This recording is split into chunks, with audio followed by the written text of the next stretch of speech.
So, I've been thinking a lot recently about, do we actually want what we say we want? Or do we just want to want it? Because wanting involves sacrifice. If you actually want something, you put in a lot of effort to get it. And if you don't, then is that just wanting to want it, or do we actually want it? It's like we only end up envying the lives of the people we don't see. There's an idea that I heard from George Mack where he talks about Call of Duty versus war. So we see the perfect spotlight, like all the sports stars, let's say, you see them in the Champions League final or the final race of the season, whatever it is, you see them there.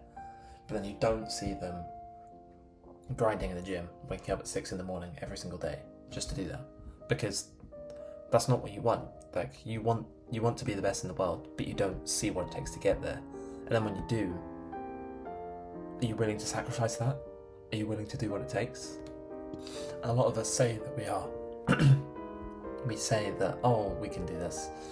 And then we go about telling people about all our dreams. And to be honest, this is why I don't really tell people about when I start things. I think, yes, there's an argument to be made, oh, it gives you accountability. But sometimes I just think the dopamine that comes from it can make it that much harder to do it. I mean, sometimes if you really want to convince yourself that you have to do this, then tell other people and get them to force you to do it. But most of the time I find telling other people, unless it's done with intention, it just ends up draining the drive that you have for something.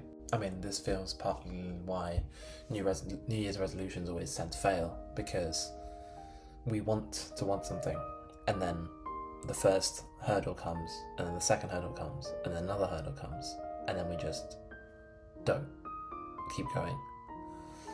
And then we stop, which is the one thing that guarantees failure, because it's just too hard. And we realise that's the difficulty, and yet every year we still make the same mistakes. We assume this year is going to be different, that the hard stuff is not going to be as hard as it was before, which, I don't know, doesn't make all too much sense.